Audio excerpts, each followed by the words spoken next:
थी, उसके बच्चे हरदम होते थे, बच्चे हर साल उसको, लेकिन वो सब बच्चे रहते नहीं थे, सब ख़त्म हो जाते थे साल होते होते तक। तो वो उसकी फिर तो बहुत दुखी रहती थी कि अब हम क्या करें। तो एक जंगल में वो सब घूम रही थी, तब वहाँ पे सातों देवी लोग बात कर रही थी आपस में।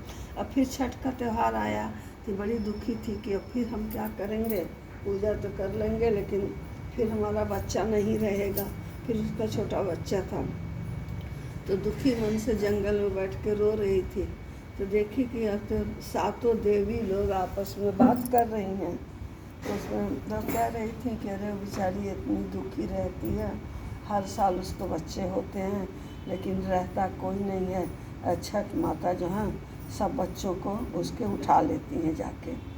तो कहने लगी कि ठीक है, अब कोई ऐसा उपाय हम लोग सोचें जिससे उसके बच्चे जिंदे रहें, ना ले पावें।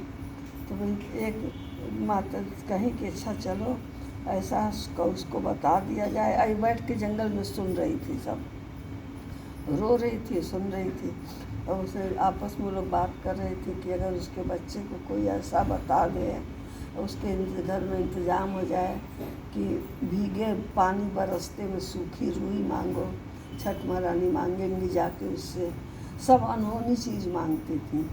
और कहें कि ये बारिश हो रही है और उसमें रुई भीगे ना, बारिश में नदी किनारे से सूखा बालू चाहिए नदी का, ऐसे ऐसे करके सब अनहोनी चीज़ मांगती जा रही थी।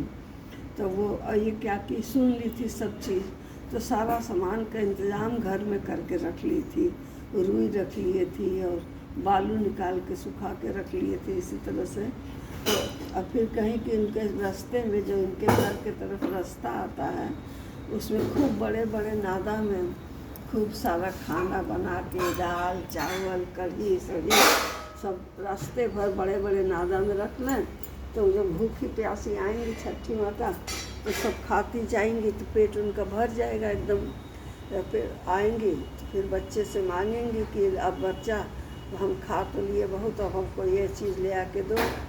तो बच्चा से कहीं आके बैठी उनके दरवाजे पे, कहीं कि बहुत खाना खा लिए, बहुत हो गया, अब हमें ले आके सूखी रुई दे दो पानी के रास्ते से निकाल के।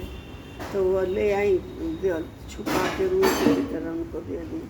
फिर कहने के नदी किनारे का सूखा बालू दे दो, तो सूखा बालू भी दे दिया।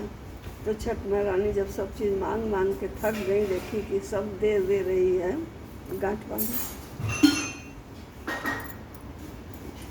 उसके बाद आधा सुनाएंगे गांठ बांधी। तो छठ महारानी उससे कही कि भाई अब तो हम तो तुमको ठगने आए थे, तुम हम ही को ठग लिए, अब बोलो तुमको क्या चाहिए। तो अब क्या कहती थी, कान में इतना बड़ा रुई का घुसा लेती थी, उसी में बच्चों की जान रख लेती थी। तो वो बच्चा, उसके बच्चे को कही थी देवी लोग, बच्चा कहेंगी कि कुछ मांगो तुम, तो कहें कि अपने कान, मौसी अपने कान की फुरेरी दे दो। तो जब बच्चे से कहीं कि मांगो बेटा अब तुम क्या चाहते हो, तो कहा कि मौसी हमें अपने कान की फुरेरी दे दो। तो निकाल के दे दी और कहीं कि लो हम तो तुमको ठगने आए थे, तुम हम ही को ठग लिए। ऐसे छठ महारानी सबके बच्चों की रक्षा करें।